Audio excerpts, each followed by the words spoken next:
In Ethiopia, there's a lot of rock. Aside from the priests, not many people have climbed it. The list of those who have is short, but the climbing potential here is enormous. Rock is central to most things Ethiopian. Much of the country's history has been etched into rock. Ancient dynasties chiseled 30-meter towers out of granite. Ethiopian Christians sculpted subterranean churches into the basalt bedrock and carved sandstone cave monasteries high on craggy mountains. According to one legend, the world's mountain ranges once gathered in Ethiopia, and when the meeting ended, none of them went home. I can relate. That's what happened to me.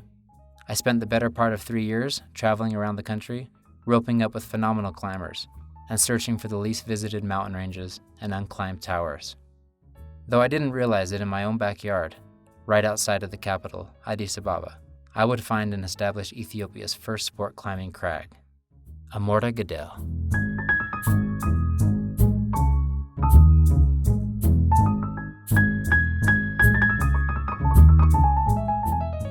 I'd been living here for 2 years already, and my good friend, he grew up here, and other friends that had been living here for a couple of years. So we were desperate, we wanted to have some rock. We all wanted to climb and not have to fly to northern Ethiopia, to Tigray, not have to drive 4 hours to find a big wall. And this guy, Alwyn, he kept telling us, there's this wall, you got to see it. He's your typical friend telling you that he knows about this place. So we said, well, finally one day we went and we discovered Amora Gadel. Nobody's ever climbed it. No one's ever done anything with it. It's full of birds, lots of hawks, which is what Amora means. Over the years, a tight-knit group of rock climbers emerged. First time we got here last year, right after the rainy season, to check this place out. And like any other rocks around this place, from far distance it doesn't look that good. So I was kind of disappointed looking at it. And then we got here, started climbing, and the rock and the climbs, the routes climb so much better than they look. There were times when the villagers and children started tossing rocks down over the cliff. And we knew that this wasn't going to be easy if we wanted to start placing bolts and coming on a regular basis. We knew that we had to implement some kind of public relations strategy to get local ownership, bring them into it, get them involved, and also find ways that they could also make some money from the activity. So the first thing we did is we showed up with the Bosch, with the drill. We showed them all of the gear that we had, the ropes and the rack and the shoes and the chalk.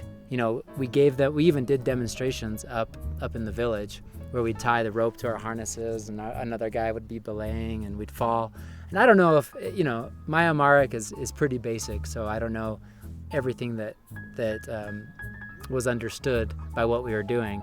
But we also relied on a magazine. We had a climbing magazine, and we'd show the whole village this climbing magazine, and say, we basically said, your children, they're playing soccer, it's their sport.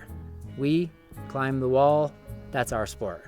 And a lot of people didn't believe us, but it took some time, and after we placed the first couple of routes and we were actually climbing them, I think then they realized, we'd go up and we'd come down, we'd go up, we'd come down.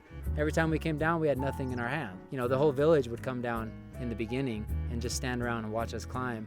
And, they realized we're not here for anything other than climbing the wall. I negotiated a climber's fee, but we also made efforts to put more of our money into the village, buying beer, camping, buying wood, and sometimes paying porters to carry our packs. We had to show that climbers were friendly and that we contributed to their economy.